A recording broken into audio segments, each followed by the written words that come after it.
my name is Dayabhuti Roy. I'm from actually University of Helsinki. I'm working there, but at present actually in Kolkata. And focus a bit on critical social theory, historical and philosophical background. Today's actually topic. So before that, I just want to say that all of you actually have completed your masters, and I believe that you are aware a bit about critical social theory. But before discussing actually this critical social theory, I just wanted to say that I personally actually am from social anthropology. So what happened that myself actually first tried to learn critical social theory from my other interest. The interest was actually on activism, because I actually completed my master's in anthropology and then started to actually do some activism, and then tried to learn Marxism a bit. And then I again started my career as a sociologist from Center for Studies in Social Sciences, and tried to learn theoretically what it is actually, how to change the society. So, so my understanding of critical social theory from these two backgrounds, one from actually this background of practice, and another is from theoretical. So I will just try to engage with this theory and try to give some examples how could actually learn better critical social theory from the practice, from your daily lives. How do you interpret critical social theory? তাই আমি যেটা বলছিলাম যে আমার এই যে critical social theory জানাটা দুদিক থেকেই হয়েছে। একটা হয়েছে যে আমি আমার পড়াশোনা যে লাইনে, সেই লাইন থেকে কিছু শিখেছি। আরেকটা হয়েছে যে আমার যে প্র্যাকটিস, আমি শুরু করেছিলাম যে কিভাবে আমাদের সোসাইটিটাকে একটু বেটার জায়গায় নিয়ে যাওয়া যায়, কিভাবে মানুষ আরো ফ্রিডম নিয়ে বাঁচতে পারে। এই দুটো জায়গা থেকে আমি জানার চেষ্টা করেছিলাম ক্রিটিক্যাল সোশ্যাল থিওরি, এবং সেটার উপর বেস করে আমার রিসার্চ, এবং আজকে আমি এগুলোকে নিয়ে একটু অন্যভাবে চর্চা করছি। তো ক্রিটিক্যাল সোশ্যাল থিওরি শুরু করার আগে আমি যেটা বলার চেষ্টা করছি, যে ক্রিটিক্যাল সোশ্যাল থিওরি কিন্তু দুটো জিনিসের উপরে বেস করে দাঁড়িয়ে আছে। একটা হচ্ছে ইন্টারপ্রিটেশন অফ সোসাইটি, আরেকটা হচ্ছে ট্রান্সফরমেশন অফ সোসাইটি। কারণ কনভেনশনাল সোশ্যোলজিক্যাল থিওরিজ যেগুলো বেশিরভাগ আছে, they are actually focus more on interpretation, how to explain the societies, how to interpret the social processes. But critical social theory makes a departure from this conventional sociological theory and try to understand society, to learn how to transform it towards a better society. So this is the main difference between the conventional sociological theories and critical social theories. We have to keep in mind this basic difference of these two kinds of theories whenever we try to understand critical social theory. Any question? No. So when actually this social theories which try to understand Marxism in a better way and questions it critically, then one stream of sociological understanding appeared in Germany. And it began its journey, you you could say actually in the turbulent period of 1920s, 1930s in Germany. And on the one hand, what they did, actually they wanted to engage with the orthodox Marxism. On the other hand, they engaged with the conventional approaches to social sciences. So now the question is, what is the orthodox Marxism? And the question is, what is the conventional approaches to social sciences? I believe that we all are aware a bit about positivism,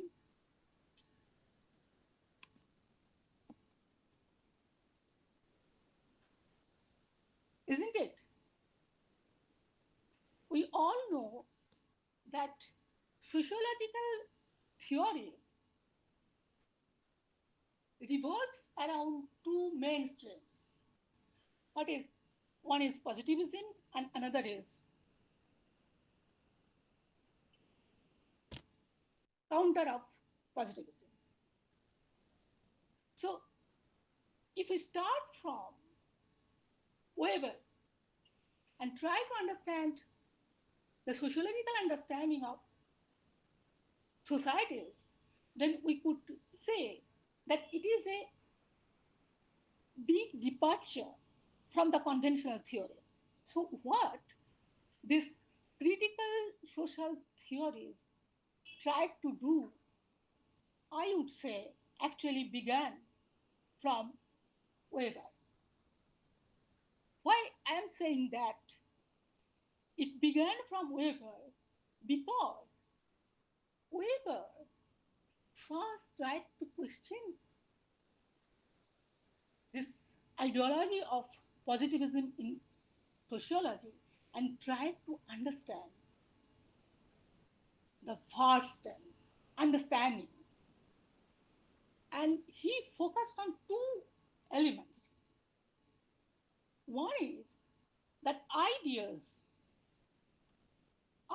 are always positional and ideas are always relational. When I'm saying it, that ideas are positional and ideas are relational, we are focusing two main things, which is, you can say that when you are saying that positional, you are focusing on the context. So actually Weber draws on Hegel's, and another is relational. Again, he draws on Hegel's and also Kant. So যদি বাংলায় বলি তাহলে হচ্ছে যে আমি কেন বললাম যে ক্রিটিক্যাল সোশ্যাল থিওরিজ বোঝার আগে আমরা যদি আমাদের নিজেদের একজন বড় সোশিওলজিস্ট যিনি আছেন ওয়েবার, তার বিষয়টা একটু ভাবার চেষ্টা করি যে তিনি কিভাবে সোশিওলজিকে একটা নতুন টার্নিং পয়েন্টের দিকে এগিয়ে দিয়েছিলেন, তাহলে দেখব যে তার একটা বড় যে আন্ডারস্ট্যান্ডিং, যে আমি যখনই যাচ্ছি সোশিওলজিক্যাল ফ্যাক্টসকে জানার জন্য সোসাইটির মধ্যে, তখন আমি সবসময় দেখব তিনি যেটা বলছেন তার যে আইডিয়াস, সেটা সবসময় তার কনটেক্সট কিভাবে তাকে ইনফ্লুয়েন্স করছে, এবং সেই কনটেক্সট একদিকে যেমন ইনফ্লুয়েন্স করছে, আরেকদিকে তার আইডিয়াসগুলো তার যে পারিপার্শ্বিক মানুষজন আছে তাদের আইডিয়াসের সাথেও কিভাবে রিলেট। তাহলে অল আইডিয়াস সবসময় ভীষণভাবে একের সাথে অপরে যুক্ত, আর আরেকটা হচ্ছে যে সে কোন অবস্থায় আছে তার উপরে নির্ভর করছে তার সেই আইডিয়াস। ফলে যখন পজিটিভিস্টরা বলছেন যে আমরা সোসাইটিতে subjects position and his relation with other people, we cannot understand what is going on, what is the phenomenon. তাহলে আমরা যারা রিসার্চ করতে যাচ্ছি, যখন আমরা বলছি যে সোশিওলজি মানে আমরা সায়েন্টিফিক্যালি একটা জিনিসকে এক্সপ্লোর করব, তখন আমাদের কিন্তু এই ওয়েবেরিয়ান কনসেপ্টটাকে যদি একটু প্রথমে বুঝে নিই, তাহলে আমি দেখতে পারবো যে একটা কি বিরাট ফারাক আমরা তৈরি করতে পারছি। what a great difference appeared in sociological thoughts. এইটাতে আমি এত বেশি গুরুত্ব দিচ্ছি যে আমাদের sociology চর্চাতে, in our actually discussion of sociology, most of it we focus on to do some research. Then some people will ask you, what is the science in it? What methods you have adopted? Is it a scientific methods? Your observation, whether is it neutral? So these kinds of questions you always face whenever you try to do some research, not only from the examiners, from your colleagues, and also something from the reviewers. First of all, I like to focus on one basic thing, that we understand sociology from this another perspective as well. I don't reject this positivistic idea. Some people are doing it, this positivistic idea. They may do, but there are another perspective. What we could also focus on, this is anti-positivistic idea, or you can say the worst and the Weberian thoughts. So then, if we move on to this critical social theories, then I will try to say the critical social theories appeared first, as I told you, that when they tried to question the orthodox Marxism, and second, when they tried to question the conventional sociological theories. Why did they question things of orthodox Marxism? Because they understand not only, and that is conventional social theory, the dynamics of sociological processes, societal processes, but also how the societies could be transformed. It was their impetus, because it was the period of 1920s, 1930s, when lots of other things happened in the world, particularly in Europe. So in this topic, this critical social theories, we will try to discuss three main things. First, what are the main influences on critical theories development? Main influences means actually what are the theoretical influences on critical theories development. Then critical theories' main theoretical and empirical concerns. We will discuss some great thinkers' ideas like Horkheimer, Habermas, etc. And then implications of critical theory on today's sociological discussion. First of all, I want to say that critical theory doesn't form a unity. We are saying that critical theory school as if it is a coherent kind of sociological thinking, and there is a unity among the sociologists. আমাদের এটা ভাবলে চলবে না যে critical theory, যারা critical theory চর্চা করেছেন তারা একইভাবে চর্চা করে গেছেন এবং তাদের মধ্যে একটা খুব বড় মিল আছে, সেটা কিন্তু নয়। ওনাদের মিলটা হচ্ছে যে ওনারা একটা ব্যাপারকে প্রশ্ন করছেন, রিজেক্ট করছেন, কিন্তু আবার যখন নিজেদের চর্চাগুলোকে এগিয়ে নিয়ে যাচ্ছেন, ওরা কিন্তু সব আলাদা আলাদাভাবে চর্চা করছেন এবং নিজেদের মধ্যেও একটা অনেক ডিবেট তৈরি হচ্ছে। এবং এই যে ট্র্যাডিশন অফ থিঙ্কিং, যেটা আমি বলতে চাইছি যে ক্রিটিক্যাল থিওরিতে হয়েছে, সেটাকে আমরা দুটো মানে ব্রাঞ্চে ভাগ করতে পারে। মানে সাধারণভাবে যারা সোশ্যোলজিতে আমরা দেখেছি যে করে থাকেন, সেটা হচ্ছে একটা the institute of social research, যেটাকে আমরা বলি ফ্র্যাঙ্কফুর্ট স্কুল, আরেকটা হচ্ছে হ্যাবারমাস। মানে দুটো বিরাট একটা একটা ডিফারেন্ট দুটো মানে থিঙ্কিং আমরা বলতে পারি। মানে এটা হচ্ছে অনেক আর্লিয়ার একটা ভার্সন, যেটা ফ্র্যাঙ্কফুর্ট স্কুল বলি, আর একটা হচ্ছে হ্যাবারমাস। তিনি অনেকটা নিজেকে তার কন্টেম্পোরারি যে সোশ্যোলজিক্যাল থিঙ্কিং গুলো হয়েছে সেগুলোর সাথে এনগেজ করে একটা নতুন ধরনের তত্ত্ব আনছেন। So, so this tradition actually can be divided into two branches.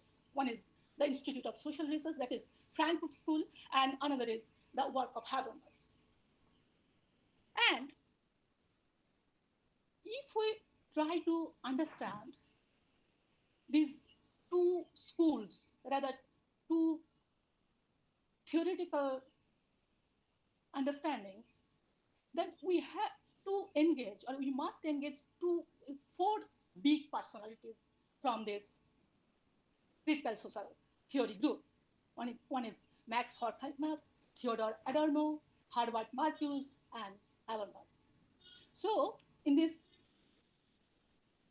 series of classes, we'll try to understand these four personalities' main contribution in sociological thinking.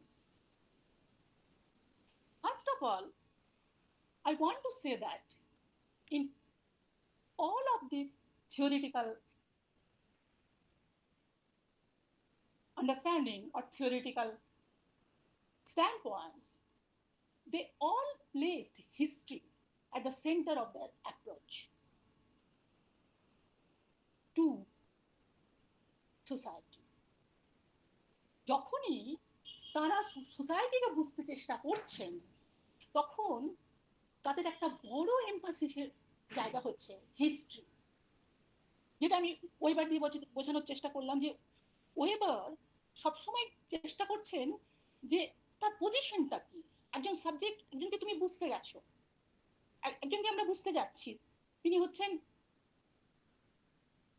ধরো একটা গ্রামে গেছি, একজন মানুষকে বুঝছি যে তিনি আজকের দিনে দাঁড়িয়ে এই যে প্যান্ডেমিক এবং তারপরে এই যে লকডাউন, এটাকে কিভাবে ইন্টারপ্রিট করছেন, কিভাবে দেখছেন এই প্যান্ডেমিককে এবং সাবসিকুয়েন্ট লকডাউনকে। তাহলে সেখানে দেখতে গিয়ে আমি কি দেখবো? আমি যদি জিজ্ঞেস করে থাকি, আচ্ছা আপনি লকডাউনকে কিরকম ভাবে দেখছেন, how do you see this lockdown, what is the impacts of lockdown in your daily lifes, তখন he will answer something. কিন্তু as a social scientist, how do you interpret his or her answers? We have to understand his or her answers or information on the basis of his or her position, where do he or she belong to, and another is what is their society, her social relations, her familial background. Because one's understanding is formed on the basis of this, you can say, space, time. Question reaction on this space kind of thing. Okay, বললেন wheezy ব্যাকগ্রাউন্ডটা কি, কেন এটা বললেন,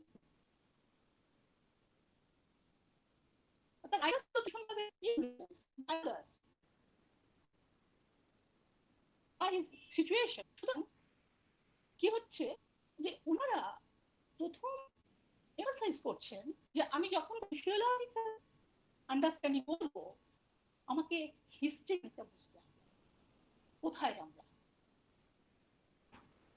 আর এই দুটো জিনিসকে নিয়েই পুরো সোশ্যাল থিওরি এগিয়ে চললো। এই ফোর্সেসটা কি, আর এই যে ফোর্সেসটা যেটা পুশ করছে সোসাইটিকে টুয়ার্ডস রেশনাল ইনস্টিটিউশনস, সেটাকে বোঝা আর সেই ফোর্সটা যে তৈরি হচ্ছে তার পেছনের ইতিহাসটা কি, কেন এই ফোর্সটা, যদি আমরা এই দুটোকে বুঝতে পারি তাহলে এই যে ক্রিটিক্যাল সোশ্যাল থিওরির দুটো main concern interpretation and transformations, কিভাবে সোসাইটি চলে আর কিভাবে ট্রান্সফরমেশন হবে,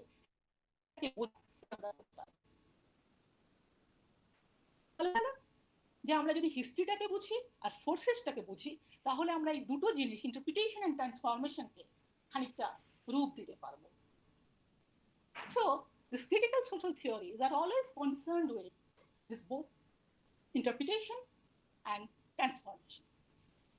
এবার এই ক্রিটিক্যাল সোশ্যাল থিওরিজ আমি আগেই বলেছি যে ওয়েবার, আমরা যদি সময় পাই তাহলে খানিকটা করে বোঝার চেষ্টা করতে পারি, কান্ট, হেগেল ইত্যাদি যারা আছেন মানে গ্রেট থিঙ্কার্স, তাদেরকে একসাথে বলা হয় যে জার্মান আইডিয়ালিজম, যে তাদের থেকে কিছু কিছু আইডিয়াস নিলেন, তারা কিন্তু মার্কসে থেমে থাকলেন না। মার্কস ইম্পর্টেন্ট ওনাদের জন্য ছিল কারণ মার্কস শুধু ইন্টারপ্রিটেশনে নিয়ে এনগেজ করতেন না, উনি এই যে ট্রান্সফরমেশন মূল thrust of his work, how do we contribute to the thinking about social transformations, কিভাবে হতে পারে। সুতরাং এই মার্কস থেকে যেমন মূল বিষয়টা আসছে, আরেকটা বিষয় নিয়ে ওরা কিন্তু খুব চিন্তা ভাবনা করছিলেন, সেটা হলো যে নলেজটা কিভাবে কনস্ট্রাক্টেড হতে পারে সোশিওলজিক্যাল ট্র্যাডিশন। তাহলে তারা তাহলে কি করলেন, দুটো জিনিস যেটা আমি আগে বললাম, বলছেন যে all knowledge is historically conditioned. আমি প্রথমেই সবার সাথে আমরা একটা ইন্ট্রোডাকশন করলাম যে আমি কোত্থেকে এসেছি, আপনারা কোত্থেকে এসছেন। এর কারণটা হচ্ছে যে আমরা এই যে প্রত্যেকে এক জায়গায় জড়ো হলাম, এই প্রত্যেকে একটা একটা জায়গা থেকে এসেছি এবং একটা একটা মানে জায়গা থেকে এলেও আমরা সোশিওলজিটাকে বুঝছি, কিন্তু হতেই পারে যে এই যে আমাদের সোশিওলজি বোঝার ক্ষেত্রে একটা অনেক রকমের মানে ভ্যারিয়েন্স থাকতে পারে। কারণটা হলো যে আমরা প্রত্যেকে আলাদা আলাদা জায়গায় সিচুয়েটেড। আমি যেভাবে সোশিওলজিকে বুঝছি, যেটা আমি বললাম যে আমি খানিকটা প্র্যাকটিস করেছি, আমি থিওরিজ করেছি, করে একভাবে সোশিওলজি বুঝছি, আবার একজন অন্য জায়গা থেকে এসছেন, তিনি সেখানকার সোশ্যাল যে মুভমেন্ট চলছে সেখানে কিভাবে ধরুন দুটো এথনিক গ্রুপসের মধ্যে একটা মানে সবসময় একটা কন্ট্রাডিকশন আছে, সেখানে দাঁড়িয়ে সোশিওলজিকে বুঝছেন, এই দুটো বোঝার মধ্যে কিন্তু অন্যরকম একটা মানে ভ্যারিয়েন্স আসতে পারে। সুতরাং এই যে knowledge is always historically conditioned. আরেকটা বড় জিনিস পড়লেন এনারা, সেটা হলো যে মার্কস থেকে ওরা অনেকটা এগিয়ে গেলেন বা বলা যায় সরে এলেন, departed from Marxian thoughts when they said that truth can be rationally adjudicated, but they are also free of immediate social interest.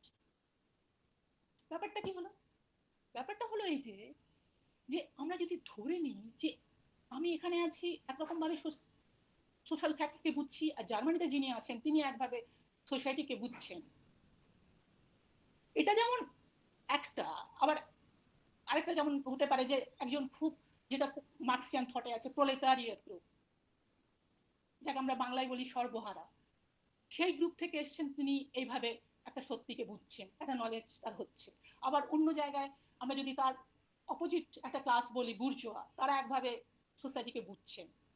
হ্যাঁ, ওনারা বলছেন এটা খানিকটা মাত্রায় হয়তো কাজ করতে পারে, কিন্তু জ্ঞান আবার এই যে ইমিডিয়েট সোশ্যাল ইন্টারেস্ট সেটার বাইরেও ডেভেলপ করতে পারে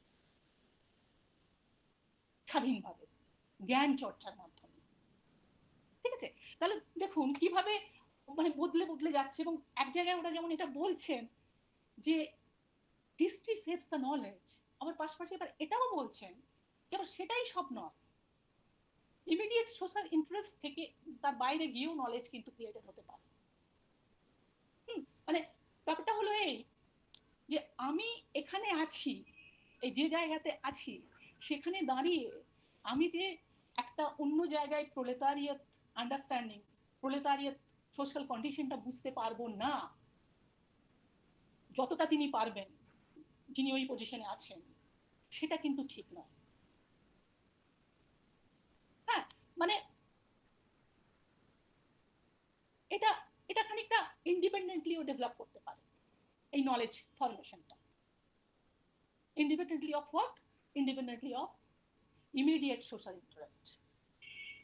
হ্যাঁ, মানে এই যে একটা কিরকম যেটাকে আমরা বাংলায় বলি জগদ্দল পাথরের মতো, যে প্রলেতারিয়েতরাই সব বুঝতে পারছে, মার্কস যেমন বলছেন যে ওরাই সোসাইটি থেকে অনেকটা আগে গিয়ে বুঝতে পারবে, এবং প্রলেতারিয়েত হলে এইরকম চিন্তা ভাবনা হয়, বুর্জোয়া হলে এরকম হয়। What I tend to say that proletariat and bourgeois are different, they belong to different kind of settings or position, so their knowledge is different.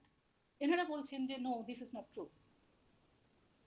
তুমি যদি রিজন অ্যাপ্লাই করো তাহলে কিন্তু তোমার নলেজটাকে তুমি অন্যভাবেও মানে সোশ্যাল ইন্টারেস্ট থেকে মানে সরিয়ে এনে তুমি কিন্তু সেই নলেজটাকে গ্যাদার করতে পারো এবং নলেজটাকে অর্জন করতে পারো। তাহলে তাহলে ক্রিটিক্যাল সোশ্যাল থিওরির মানে নলেজ ফরমেশনটা কিভাবে এগিয়ে এগিয়ে আসছে? একদিকে আমি পেলাম যে হিস্ট্রিকে তারা ভীষণভাবে এমফাসাইজ করছেন, সোশ্যাল পজিশনটাকেও এমফাসাইজ করছেন, আবার তারা কিন্তু বলছেন তুমি ওখানেই থেমে থেকো না, এই দুটো যেমন আছে আবার এই দুটো বাইরে গিয়েও তুমি রিজন অ্যাপ্লাই করে একটা ইমিডিয়েট সোশ্যাল ইন্টারেস্ট এর বাইরে গিয়ে তুমি একটা ইন্ডিপেন্ডেন্ট কাইন্ড অফ থিঙ্কিং তোমার আসতে পারে। যদি আমরা ওইটা বলে দিতাম তাহলে তো আর এই যে নলেজ গ্যাদার করছি আমরা যারা বিভিন্ন জায়গা থেকে এসে বিভিন্ন অন্য আমি যে সমাজের অন্তর্গত নই সেখানে গিয়ে নলেজ গ্যাদার করার চেষ্টা করছি, তাহলে আমার পক্ষে কখনোই সম্ভব হতো না। তাহলে এই যে ক্রিটিক্যাল আন্ডারস্ট্যান্ডিং দিয়ে কিভাবে নলেজ ফরমেশন হয় সেটাতে কন্ট্রিবিউট করার চেষ্টা করলেন ক্রিটিক্যাল সোশ্যাল থিওরিস্টরা। তাহলে what they did, they defended the possibility of an independent movement of criticism. তো ক্রিটিক্যাল সোশ্যাল থিওরি নামেই কিন্তু বলছে যে এরা এদের মূল পয়েন্টটা হচ্ছে critique critique of what? Critique of what is going on contemporary societies. কিন্তু ক্রিটিকটা করছেন শুধু ক্রিটিকের জন্য নয়, to imagine a future society. কিভাবে আমি ফিউচার সোসাইটি কিভাবে তৈরি হতে পারে তার কিছু কিছু ইঙ্গিত দিতে পারি। আমরা কোনো সেভাবে পাথওয়েজ না বললেও সোশিওলজিস্টের কাছে লোকেরা আসতে পারে যে আপনি কি বলছেন এর ব্যাপারে, কি দিকে যাচ্ছে সোসাইটি। দেখেছেন না, মানে কোনো কিছু একটা হলে এই যে নানান কিছু চ্যানেলে হয় সোশিওলজিস্টদের কাজে যাচ্ছে, আপনি কি বলছেন এটা কোন দিকে ট্রেন্ড যাচ্ছে। হ্যাঁ, মানে সেটা একটা নিয়ে আমি একটা ফিউচার ইন্ডিকেশন করতে পারবো যদি আমি ক্রিটিক করি এই কন্টেম্পোরারি সোসাইটিস। এবং তারা বলছেন যে there is a possibility of an independent movement of criticism. তোমার সোশ্যাল পজিশনের বাইরে গিয়েও তুমি কিন্তু একটা ইন্ডিপেন্ডেন্ট মুভমেন্ট অফ ক্রিটিসিজম তৈরি করতে পারো, এটা ওনারা বলছেন। আরেকটা ইম্পর্টেন্ট কথা ওরা বললেন মার্কসিজম থেকে সরে এসে, কি সেটা?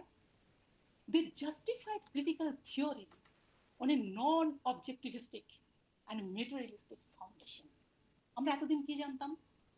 আমরা এতদিন জানতাম যারা মার্কসিজম পড়েছেন, নিশ্চয়ই আমরা আপনারা মাস্টার্সে কিছু কিছু পড়েছেন বা কারো কারো পার্সোনাল ইন্টারেস্ট থাকতে পারে, কারণ মার্কস তো ইন্ডিয়াতে বিশেষ করে ভীষণ একটা ইম্পর্টেন্ট আমি বলবো যে দার্শনিক। হ্যাঁ, মানে বহু বছর ধরে আমরা মার্কসিজমকে প্র্যাকটিস করেছি। মানে কথা একটু জাস্ট একটা প্রসঙ্গ ধরে একটুখানি দুটো এক্সাম্পল দিই। যে আমি একটি মেয়েকে জিজ্ঞেস করেছিলাম, জার্মান মেয়ে, সে অনেকটা ছোট মেয়ে, ইঞ্জিনিয়ারিং পড়তে এসেছিল কোপেনহেগেনে, যে do you know who is Marx? She said, Marx? Okay. That philosopher, right? Huh? I said, yes, philosopher. And I said, do you know that people are dying in the name of Marx in India? She said, still now they are dying in the name of Marx. What do you say? Yes, it is happening. Marx is very much actually prominent in India, prominent political philosopher. So, এই যে ব্যাপারটা বলছি যে মার্কসের আমরা জিনিসটা পড়েছি যে উনি কি বলছেন যে সমস্ত ধারণায়, যেটাকে আমরা বলি সুপারস্ট্রাকচার আইডিয়াস, আর based on ones materialistic condition. ঠিক আছে, এর বাইরে গিয়ে ওনারা একটা non objectivistic and materialistic foundation দিলেন। ওনারা বলছেন যে হতেই পারে যে একজন মানুষ যিনি প্রলেতারিয়েট ক্লাসে বিলং করছেন, কিন্তু ওনার আইডিয়াসটা ভীষণই কাইন্ড অফ বুর্জোয়া। ঠিক আছে, মানে সবসময় যে মেটেরিয়াল কন্ডিশন বা যে অবজেক্টিভিস্টিক যে পজিশনে তিনি আছেন সেটার উপর নির্ভর করেই তার আইডিয়াস গুলো ডেভেলপ করবে, এটা সবসময় সত্যি নয়। সত্যি এটাই যে মানে এটার উপর দাঁড়িয়ে মানে তার তার তার ফিলোসফিটা অন্যদিকে মোড় নিতে পারে। কারণ যদি না হতো তাহলে মার্কসের কথা মতো তো বিপ্লব হয়েই যেত। কারণ বেশিরভাগ লোকই তো আমাদের দেশে, এখানে যদি আমাদের দেশের ইন্ডিয়ার কথা ধরো, তাহলে দেখা যাবে যে অনেক লোক সর্বহারা, অনেক লোকের কিছু নেই, অনেক লোকই গরিব। তো তারা তো বলতেন যে না আমরা এটা চাই না, আমরা অন্য একটা কিছু জিনিস চাই। হচ্ছে না তো। তারা সেজন্য বলছেন যে ক্রিটিক্যাল থিওরি যখন তারা তৈরি করছেন, তারা বলছেন যে নলেজটা, এই যে আইডিয়াসটা, এটা কিন্তু এই যে মেটেরিয়ালিস্টিক যে ফাউন্ডেশন তার বাইরে গিয়েও কিন্তু ডেভেলপ করতে পারে। তাহলে এবারে একটুখানি যদি আমরা আরেকটু এগিয়ে যাই, যে ওনারা কিভাবে কান্ট, হেগেল, মার্কস, এই তিনজন যে prominent philosopher thinkers, great philosopher thinkers, তাদের থেকে তাদের যে মূল ভাবনা সেগুলোকে নিয়ে নিজেদের একটা ক্রিটিক তৈরি করছেন। মানে ক্রিটিক্যাল থিওরিস্টদের সম্বন্ধে একটা এরকম কথা চালুই আছে যে তারা সবসময় কি নয় সেটা বলছেন, কিন্তু কি হবে সেটা বলছেন। বুঝতে পারছেন? মানে তারা বলছে যে আরে এ তো এই, উনি তো মার্কস তো এটা বললেন, এটা তো বললেন না, ঠিক আছে, হেগেল এটা বললেন, এটা বললেন না, কিন্তু তোমরা কি বলছো? মানে এটা সব মানে ওদের সম্বন্ধে একটা ক্রিটিসিজমই আছে ক্রিটিক্যাল থিওরিস্ট। কিন্তু সেটা নয়, সেটা আমি পরে খানিকটা বলার চেষ্টা করব এখন। কিন্তু এইটা ওরা করার চেষ্টা করেছেন তাদের যে মানে ক্রিটিকটা যখন তৈরি করছে সোশিওলজিতে, তারা কিন্তু তিনজন বিরাট লোক যারা আছেন, মানে কান্ট, হেগেল এবং মার্কস, এদের থেকে কিন্তু তাদের আইডিয়াস গুলোকে নিচ্ছে। হ্যাঁ, কান্টের যেমন তারা বলছেন যে কান্ট বলছেন যে রিজনের কিন্তু একটা লিমিট আছে। এটা কিন্তু কান্ট বলছেন। কেন বলছেন? কান্ট যেমন এটা বলছেন যে যেটা তুমি দেখতে পাচ্ছ, হ্যাঁ, সেটাই কিন্তু নলেজ নয়। তুমি কিভাবে সেটাকে রিজন দিয়ে, রিজন অ্যাপ্লাই করে সেটাকে ইন্টারপ্রিট করছো, সেটাই হচ্ছে নলেজ। এটা যখন উনি বলছেন তখন কিন্তু আবার এটাও ঠিক যে তার একটা কনসার্ন থাকছে। কিসের concern? Concern with the conditions and limits of reason and knowledge. Why? Because he is saying যে তুমি যেটাকে দেখতে পাচ্ছ না সেটাকে কিন্তু তুমি সেটাতে তুমি রিজন অ্যাপ্লাই করতে পারবে না। কিভাবে তুমি রিজন অ্যাপ্লাই করবে? ধরুন আমি এই যে এখানে একটা ল্যাপটপে আমি আপনাদের সাথে কথা বলছি, আপনারা কোথায় আছেন ছোট ছোট এইরকম মুখ। অন্য একজন এলো যিনি এই যে ধরুন এটা নিয়ে কোনো তার অভিজ্ঞতাই নেই, ল্যাপটপও দেখেননি তিনি, কখনো এ ধরনের ক্লাস দেখেননি, ভার্চুয়াল ক্লাস কিরকম হয়, একদম কোনো অভিজ্ঞতাই নেই। এমনকি উনি হয়তো টিভিতে টক শো হয় সেটাও দেখেননি। উনি আসলেন, ওনাকে বলা হলো আমি কি করছি, উনি আমাকে স্টাডি করছেন, আমি কি করছি, উনি কি বলবেন? ওনার এক্সপিরিয়েন্স করার মতো সেই অবস্থাটাই কখনো হয়, তাহলে সেখানে তিনি তার রিজনটাকে অ্যাপ্লাই করতে পারবেন। এইটা যেমন একদিক থেকে সত্যি, আবার অন্যদিক থেকে কান্ট কিন্তু এটাও বলছেন যে পসিবল এক্সপিরিয়েন্সেস যদি সম্ভব থাকে, পসিবল এক্সপিরিয়েন্সেস যদি হয়, তাহলে তুমি রিজনকে অ্যাপ্লাই করতে পারো। ব্যাপারটা কি? ব্যাপারটা হচ্ছে যে উনি এলেন, এসে বুঝতে পারলেন না এটা কি হচ্ছে, আমার কাছে একটা লোহার এরকম জিনিস আছে, আমি সেটা বলছি, এবং সেটা কি বলছি তার কোনো মানে নেই। কিন্তু উনি যদি পড়াশোনা করেন, উনি যদি এটা এক্সপিরিয়েন্স করার সুযোগ পান, তাহলে কিন্তু এটা বলতে পারেন। তাহলে এতদূর পর্যন্ত কিন্তু রিজনটা অ্যাপ্লাই করতে পারা যাচ্ছে, কিন্তু বেশি দূর যেতে পারবে না। কোনটা পারবে না? যেটার কোনো পসিবল এক্সপিরিয়েন্স করার জায়গা নেই। তখন লোকেরা বললো তাহলে কি গড? মানে তাকে তো এক্সপিরিয়েন্স করা যায় না। এ নিয়ে চার্চ আবার ওনার খুব পেছনে লাগলো। চার্চ অ্যাকচুয়ালি ক্রিটিসাইজড হিম। কিন্তু ইনারা বললেন যে এই যে জিনিসটা, এটা ভীষণ একটা ইম্পর্টেন্ট ব্যাপার, কিন্তু এটাকে তাহলে যে মানে জিনিসটা একটু বোঝার চেষ্টা করি। তাহলে মানে যদি আস্তে আস্তে এগোচ্ছি, আস্তে আস্তে দেখুন ওরা কিভাবে বেস একটা জিনিসের উপরে বেস করছে না, আবার ক্রিটিক করছে। মানে আমরা যারা সোশিওলজিস্ট, আমরা যারা উড বি সোশিওলজিস্ট, তাদেরকে কিন্তু এই জিনিসটাই ভালো করে রাখতে হবে। We have to actuate this critical thinking that how we could use some theories at the same time how we could critique the theories to understand our societies in a better way. এটা হচ্ছে আমাদের মূল মোটো। এইটাই হচ্ছে সোশিওলজিস্টদের কিন্তু করণীয়। আমি সবসময় আমাকে সুচিস্মিতা যখন বললেন যেটা করতে, আমি বললাম দেখুন এইটা আমরা যারা আমাদের এখানে সোশিওলজি রিসার্চটা কিন্তু অনেক সময় আমি দেখি এগোচ্ছে না, হচ্ছে আবার কোথাও যেন কিছু আমার যেন নিজের একটু মনে হয় খুব একটু এটা জানি না, এটা পার্সোনাল ফিলিং অফ ফ্রাস্ট্রেশনও বলা যায় যে এগোচ্ছে না। কেন এগোচ্ছে না? মানে তার কারণ হচ্ছে যে এই যে ক্রিটিক্যাল আউটলুকটা আমরা সবসময় কিন্তু নিতে পারি না। Just question Foucault, Marx, Derrida, whatever. Just critique it in your own way.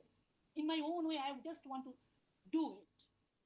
হ্যাঁ, তো এই ক্রিটিক্যাল আন্ডারস্ট্যান্ডিংটা কিভাবে সোশিওলজিতে নিয়ে আসা যায়, এটা কিন্তু আমাদের কাছে খুব একটা বড় চ্যালেঞ্জ। আমরা সবাই সোশিওলজির ছাত্র, এইটা কিভাবে নিয়ে আসা যায়। দেখুন মার্কসের মতো লোক যখন উনি একটা বিরাট সাকসেস পেলেন, কখন? মার্কস চলে গেছে 1917-এ। কেন? কারণ হচ্ছে যে তখন রাশিয়াতে মার্কসের থিওরিটাকে একটা ইমপ্লিমেন্ট করে একটা রিভলিউশন হয়ে গেছে। ঠিক আছে, 1920s 30s-এ কিন্তু এনারা সেই মার্কসকে কিভাবে ক্রিটিক করছেন, মানে করাটা মানে খুব একটা সোজা ছিল না। This is very actually this was difficult because all you know who actually read a bit the history of this Marxist politics or this kind of social transformation things, that in that period the Russian government under the leadership of Stalin, how they actually just tried to destroy all kinds of criticism against Marxism and Leninism. Actually আমরা আসবো পরে। কিন্তু এনারা বলছেন, দেখুন এনারা বলছেন যে এই যে তারা কিন্তু এই যে প্রথমে মনে রাখা ভালো যে এই যে মার্কসিজমকে ওরা কিন্তু অর্থোডক্স মার্কসিজম, কেমন একটা অর্থোডক্স মানে খুব একটা গুঁড়া, মানে এই তো মার্কস বলেছেন, এই তো বেঁধেছে যে examining both the objective condition of action. আমরা সোশিওলজিস্ট যারা খুব ভালো জানি যে সোশ্যাল অ্যাকশনটা হচ্ছে আমাদের খুব একটা ইম্পর্টেন্ট বিষয়। প্রত্যেকটা মানুষই তার অ্যাকশন করে, তো তার একটা অবজেক্টিভ কন্ডিশন থাকে। In every social action there is behind which there is a objective condition। তাহলে সেইটাকে যেমন বুঝতে হবে, and আরেকটা জিনিস বুঝতে হবে, সেটা কি and the ways in which these conditions are understood and interpreted। দেখুন আমি একটা সোশ্যাল অ্যাকশন বুঝলাম, ধরুন আজকের এই যে আমাদের প্রফেসর আছেন বিশ্বজিৎ, উনি বললেন যে আমি স্টুডেন্টদেরকে একটা কাজ দিয়েছি যে এই যে ইলেকটোরাল যে রেজাল্টসগুলো হলো সেটা একটুখানি অ্যানালাইজ করো ডিস্ট্রিক্ট ওয়াইজ ডিসার্টেশন। খুব ভালো একটা কাজ উনি বললেন যে স্টুডেন্টরা করছে ডিসার্টেশন। এখন ব্যাপারটা যেটা হলো যে তার অবজেক্টিভ কন্ডিশনটা একটা আছে যে তারা কেন vote vote vote for like এটা ওটা, কিন্তু যখন করছেন দিলেন তো তার একটা অবজেক্টিভ কন্ডিশন দেখছি তাদের অ্যাকশনে, তারা তাদের সেই অ্যাকশনটাকে কিভাবে ইন্টারপ্রিট করছে, খুব ইম্পর্টেন্ট একটা বিষয়। এইটা আমরা অনেক সময় করি না। we actually didn't do it because we think that we will fall in the trap of subjectivism, যে ওটা তো তার নিজের একটা কথা হয়ে যাবে, সেখানে কোনো অবজেক্টিভিটি থাকবে না। ঠিক আছে, এই যে by underplaying human subjectivity and consciousness, Marxists miss the factors which were crucial in preventing the emergence of revolutionary agent. যদি না আমি এটা বুঝতে পারি যে মানুষ কি ধরনের চেতনার মধ্যে আছেন, তার সাবজেক্টিভিটিটা কি কি কি বলছেন, তিনি নিজেকে কিভাবে ইন্টারপ্রেট করছেন, আমি কখনোই বুঝতে পারবো না কিভাবে সোসাইটি একটা অন্যদিকে, একটা র্যাডিক্যাল চেঞ্জের দিকে এগোতে পারে, এবং কি কি সেক্ষেত্রে বাধাগুলো কি যদি না এগোতে পারে। ধরুন আমরা মাঝে মধ্যে বলি না সোসাইটি তো এগোচ্ছে না, কিরকম একটা থেমে আছে, আমরা তো সেই একই অবস্থায় আছি। ধরুন কালকে আমরা কথা বলছিলাম আমি সুচিস্মিতা, কি একটা অবস্থার মধ্যে যে আছি এই গত 1.5 বছর ধরে। হ্যাঁ, মানে এই যে আমরা যারা একাডেমিক্সে আছি, আমাদের চর্চা, জ্ঞান চর্চাগুলো কিরকম যেন থেমে যাচ্ছে, কারোর সাথে কথা নেই, মুখ দেখতে পাচ্ছি না, পড়ছি কিন্তু সেগুলো প্রোডাকশন খুব বেশি হতে পারছে না। মানে এই যে এটার কারণটা কি, মানে কেন এটা হচ্ছে? যে যে লকডাউন হলো, লকডাউনটা যে হচ্ছে দেখুন সবাই কেমন মেনে নিয়েছি। রিসেন্টলি আমি একটা লিখলাম আর্টিকেল, কেমন যেন লকডাউনটা আমরা মেনে নিয়েছি। মানে এতদিন ধরে আমরা অনেক কিছুতে অপোজ করেছি, অনেক কিছু, কিন্তু ধরুন লকডাউনটা আমরা মেনে নিলাম। আমরা এই যে কেন মেনে নিচ্ছি, কি কনসাসনেস আমাদের এর পেছনে রয়েছে যে কেন মেনে নিলাম? কত লোকে কত ধরনের চাকরি আছে, কাজ করতে পারছেন না, কিন্তু সেই কথাবার্তা অনেক কম। তাহলে একটা বড় সোশিওলজিস্ট গ্রুপ আছেন যারা এই ধরনের লেখালেখি করছেন, অনেক মেডিকেল সোশিওলজিস্ট, কিভাবে একটা মেডিকেলাইজেশন অফ সোসাইটি হচ্ছে, হ্যাঁ, কিভাবে সবকিছু একটা মানে মেডিসিন সবকিছু ডিটারমিন করে দিচ্ছে সোসাইটি কোন দিকে এগোবে, এটা করবো এটা করবো না, এটা করবো ওটা, মানে এটা আমাদের জেনারেল যে একটা মানে ফ্রিডম অফ লাইফ সেটা কিন্তু হ্যাম্পার্ড হচ্ছে। সে নিয়ে অনেকে কিন্তু লড়ছেন সোশিওলজিস্টরা, কিন্তু ওনাদের এই যে এই যে আমাদের স্ট্রাগল, এটা কিন্তু থেমে যাবে যদি না আমরা বুঝতে চেষ্টা করি যে যাদের জন্য আমরা বলছি এই কথাগুলো, তাদের কি কনসাসনেস বা সাবজেক্টিভিটি, তারা এটা কেন কিভাবে নিচ্ছে। If you do not understand the consciousness behind one's social actions, we can't actually gather knowledge. এখন আমি যেটা বলছিলাম যে একটা হিস্টোরিক্যাল কনটেক্সট, মানে যখন কখন এটা ক্রিটিক্যাল সোশ্যাল থিওরি তৈরি হচ্ছে, সেটা কিন্তু খুব ইন্টারেস্টিং। মানে সে গল্পটা যদি আমরা সবাই নিজে নিজে পড়েও নিই বা যদি ছোট্ট করে বলি, যে এটা একটা কিন্তু খুব ইন্টারেস্টিং বিষয়, যে একটা সোশিওলজিক্যাল থিঙ্কিংও না মানে একটা অন্যদিকে মোড় নেয়, একটা টার্নিং পয়েন্টে আসে যখন একটা বিরাট পলিটিক্যাল আপিভাল হয়, সোসাইটিতে একটা বিরাট নড়াচড়া করে, তখন কিন্তু এই যে ধরুন জ্ঞান চর্চাগুলো কিন্তু অন্যদিকে মোড় নেয়। আপনি ধরুন আমি এতক্ষণ তো বলছি যে ফ্র্যাঙ্কফুট স্কুল বলছি, কারণ এটা ওয়েস্টার্ন মার্কসিজম বা ফ্র্যাঙ্কফুট স্কুল আমরা বলে থাকি, বা ক্রিটিক্যাল সোশ্যাল থিওরি বলে থাকি, কিন্তু আমরা একইভাবে বলতে পারি ইস্টার্ন মার্কসিস একটা গ্রুপ আছে। আপনারা জানেন বোধহয় 1970s যারা নতুন করে কিন্তু রিথিঙ্কিং মার্কসিজম করেছিলেন, তারা হচ্ছে যে সাবঅল্টার্ন গ্রুপস। হ্যাঁ, যে তারাও কিন্তু এইভাবে এই যে ধরুন নকশাল পিরিয়ডটা গেল, তারপরে নতুন করে মার্কসকে বোঝার দরকার আছে। তারা কিন্তু নিজের নিজের মতো করে এখানে বিরাট মানে মানে অনেকগুলো ভলিউম আছে, 10th ভলিউম, আপনারা দেখতে পারেন পরের সময় পেলে, যে কিভাবে সাবঅল্টার্ন মার্কসিস্ট যারা সাবঅল্টার্ন স্টাডিজ তৈরি করলেন তারা কিভাবে ইন্ডিয়ান সোসাইটিকে ইন্টারপ্রিট করছেন এবং কিভাবে ফিউচার যে সোসাইটি হবে তার একটা ইন্ডিকেশন দিচ্ছেন। সুতরাং এখানেও কিন্তু এটা ঘটলো। কখন ঘটলো?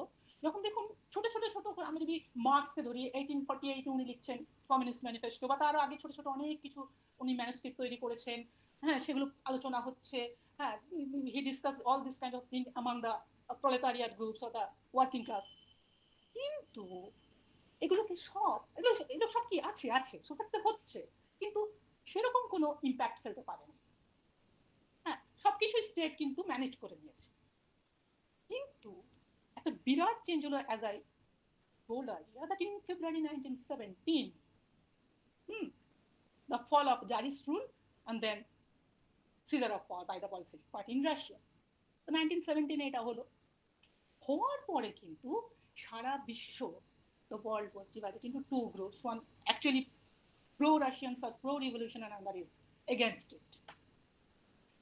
এই পিরিয়ডে এই ক্রিটিক্যাল সোশ্যাল থিওরিস্টরা বলছে 1917টা হচ্ছে for the first time the world saw a unity of theory and practice.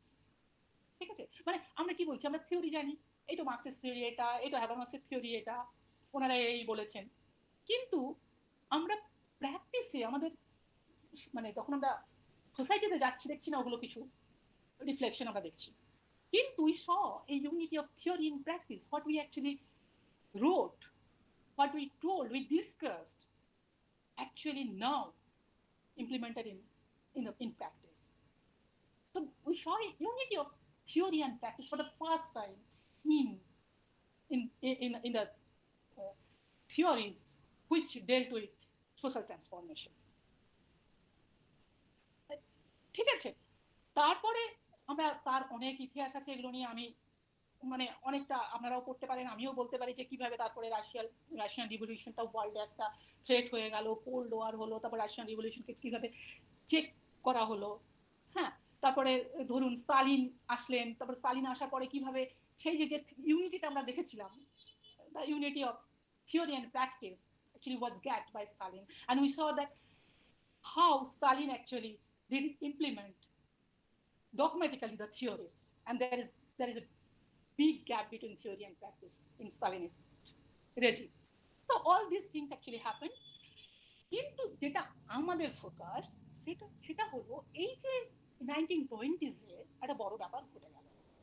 ব্যাপারটা হলো যে আমরা তখন ফার্স্ট ওয়ার্ল্ড ওয়ার হয়ে গেছে, জার্মানিতেও প্রচুর এরকম ছোট ছোট, আমাদের মানে ওয়েস্ট বেঙ্গল বিশেষ করে, আমি ইন্ডিয়ার কথা বলতেই পারি, কিন্তু না, আমাদের ওয়েস্ট বেঙ্গলে যেমন ছোট ছোট ছোট ছোট আমরা দেখেছি না, অনেক ছোট ছোট মার্কসিস্ট গ্রুপ আছে, হ্যাঁ, এমনি সোশ্যালিস্ট গ্রুপ আছে।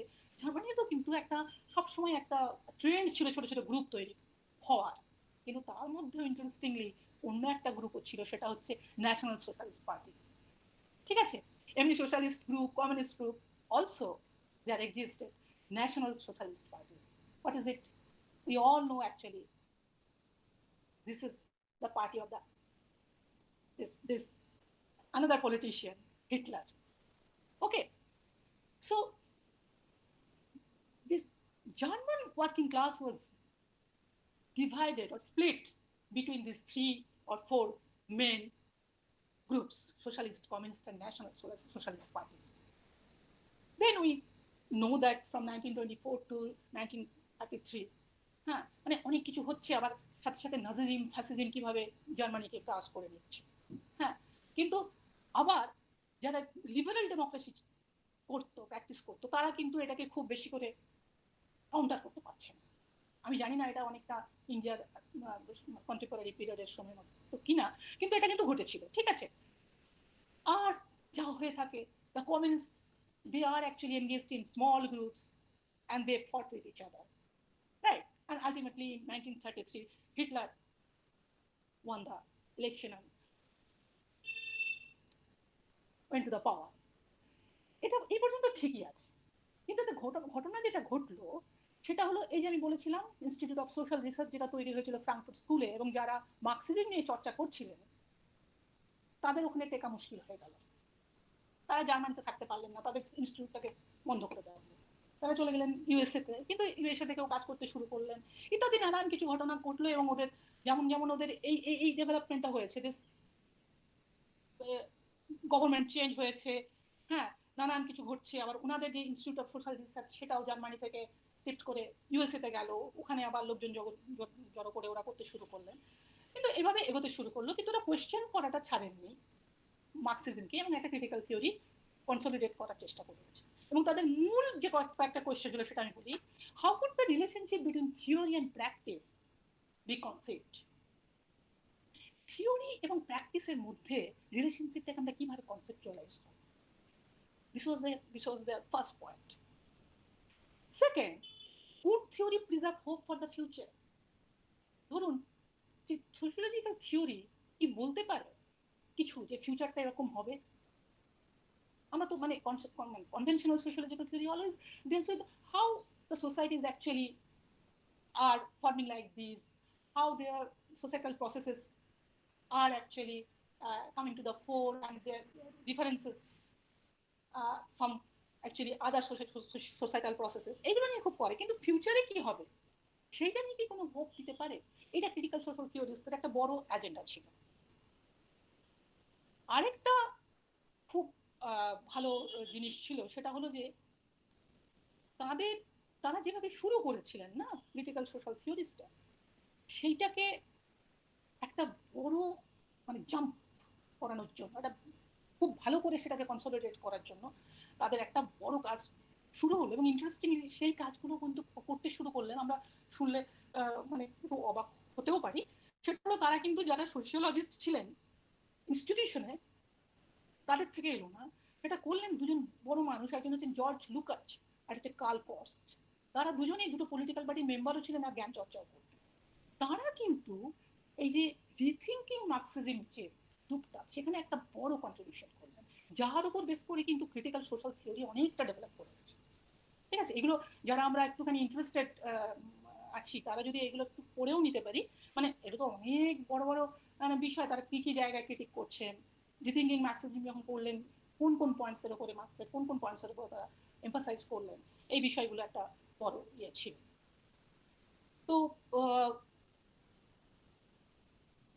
they actually tried to say that in Marxism there are concepts, theories, principles, but these are violated by orthodox Marxism. এটা ছিল ওদের মূল পয়েন্ট, যে মার্কসিজমের কিছু থিওরিজ, প্রিন্সিপাল, কনসেপ্টস কিন্তু আছে যেগুলোকে ধরে আমরা এগিয়ে যেতে পারি, কিন্তু অর্থোডক্স মার্কসিস্ট, যারা খুব গোড়া মার্কসিস্ট, যারা শুধু যেটা আছে সেটাই করার চেষ্টা করে, তারা করে বলে এটা কোনো ডেভেলপমেন্ট হয়। ঠিক আছে, তো এইটা হলো, আমরা আস্তে আস্তে সময়ের দিকে এগিয়ে গেছি। তাহলে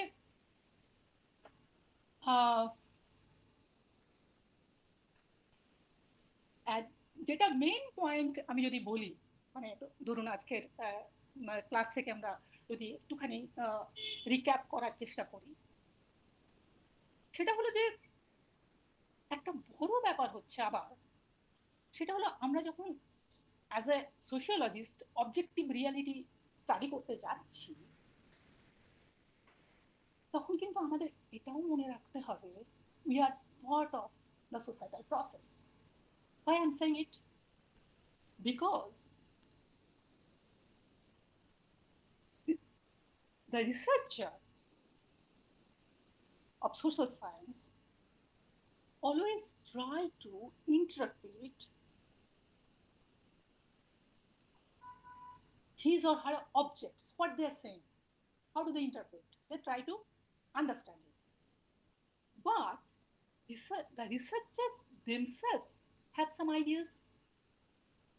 So they can always influence his or her informant's views, or they can always interpret his or her informant's views in their own understanding, in their own position. বুঝতে পারলাম? মানে আমি যখন একজন গবেষক, আমি যখন যাচ্ছি ফিল্ডে, বা আমরা যারা লিটারারি ক্রিটিক করি, আমরা ফিল্ডে যাই না, অন্য কিছু করি, সেই চরিত্রটাকে যখন আমি ইন্টারপ্রিট করছি, তখন আমার এই যে ইন্টারপ্রিট যখন আমি যখন করছি, তখন তো আমার নিজের একটা আন্ডারস্ট্যান্ডিং আছে, আমার নিজের তো একটা পজিশন আছে। সেই পজিশনটা কখনোই আমি খুব বেশি ডিটাচ করতে পারি না। ফলে ওনারা বলছেন যে পুরো এই যে নলেজ যে ক্রিয়েশন হচ্ছে, এখানে সোশ্যাল সায়েন্টিস্ট ও একটা পার্ট, মানে তারাও এটা আছেন, তারাও সোসাইটিরও পার্ট। ফলে এই যে অবজেক্টিভিটি, ট্রুথ এসব বলছি, এইটাকে সেপারেট করা যায় না ফ্রম দ্য সোশ্যাল সায়েন্টিস্ট। ঠিক আছে, মানে সাবজেক্ট অবজেক্ট কারণ একটা এন্টেঙ্গলমেন্ট, তারা আলাদা কিছু নয় যে আমি সাবজেক্ট, আমি আলাদা, আমি কিচ্ছু জানি না, আমি গেলাম ওখানে গিয়ে বোঝার চেষ্টা করলাম, কিন্তু আমার নিজের আইডিয়াস গুলো তো আছে যেগুলো তারা ইনফ্লুয়েন্স। এমনকি আমি যখন প্রশ্ন করছি, এই প্রশ্নের ভেতরে এমন কিছু থাকে যেগুলো ইনফ্লুয়েন্স করে যাকে আমি প্রশ্ন করছি। ঠিক আছে, তাহলে এই যে মূল যে বিষয়টা আমি সোশিওলজিতে ধরার চেষ্টা করে থাকি, সেটা হলো যে যে অবজেক্টিভিটি আর সাবজেক্টিভিটি, আমরা নিশ্চয়ই ফেনোমেনোলজি, এথনোগ্রাফি এগুলো পড়েছি, যে এইটা এমন একটা এনটেঙ্গলমেন্ট আছে তাদের মধ্যে, এটা সেপারেটেড নয়। এটা যদি বুঝি, তাহলে when we try to understand our data, we could explain also our interpretation, what I thought and what he or she thought. Why actually I thought in this way? What is the positional features here?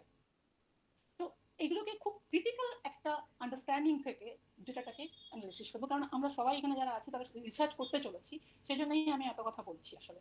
হ্যাঁ, আরেকটা হচ্ছে যে আমাদের সবসময় বোঝার চেষ্টা করতে হবে, আমরা কিন্তু সোশিওলজিস্ট, আমরা কিন্তু এরকমটা নয় অন্য যারা যারা নন সোশিওলজিস্ট যে এটা হচ্ছে এটা হচ্ছে। আমি অ্যাজ এ সোশিওলজিস্ট অ্যানালাইজ করতে হবে এবং এক্সপোজ করতে হবে যে linkages between the actual and the possible, মানে কোন দিকে যাচ্ছে। আমার কাছে লোকেরা আসবে কেন? আমি তো সোশিওলজিস্ট, আমার কাছে তো এইটাই জানতে আসবে যে তুমি এটাকে কিভাবে ইন্টারপ্রিট করে একটা পসিবল যে আউটকাম হতে চলেছে সেটা বলো। So we should always try to analyze and expose the hiatus between the actual and the possible, between the existing order of contradiction and a potential future state. ঠিক আছে, যেটা চলছে, যে মেইন কন্ট্রাডিকশনটা এখন আছে তার থেকে কি ধরনের পোটেনশিয়াল ফিউচার স্টেট হতে পারে, এইটা যদি আমরা না বোঝার চেষ্টা করি আমাদের পুরো research, we cannot understand the sociological dynamics in a research. মানে আমাদের রিসার্চটা তখন আর তখন ফ্রুটফুল হবে না যদি না এই দুটো জিনিস আমরা করে থাকি। কারণ আমাদের মূল কাজটাই হচ্ছে যে কনসাসনেসটা বোঝা, তাদের কাছে আমরা যাচ্ছি তাদের কনসাসনেসটা কি, কোন দিকে যাচ্ছে তাদের থিঙ্কিং প্রসেসটা। আমরা অনেকটাই হয়েছে আমাদের। হ্যাঁ, আমি যেটা বলি যে আমরা আরেকটু এটা নেক্সট দিন করবো, করে আমরা হরখাইমার পড়তে পারি আর মার্কিউস বা অ্যাডর্নো পড়তে পারি। তারপরে আমরা আস্তে আস্তে চারজন ওই থিওরিস্টের বিষয়টা পড়বো যেটা আমি বলেছি।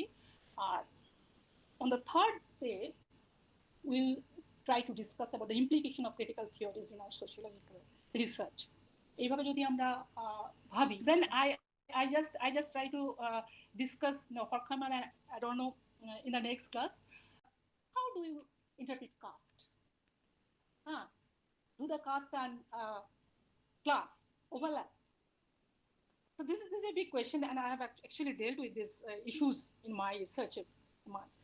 Actually depend, because what I understood in Dalit caste groups, actually the way we are interpreting Dalit is not now there are lots of debates in this kind of using this term Dalit, but subaltern can we say? Subaltern we can say. But in these Dalit groups we can see there are several kind of classes,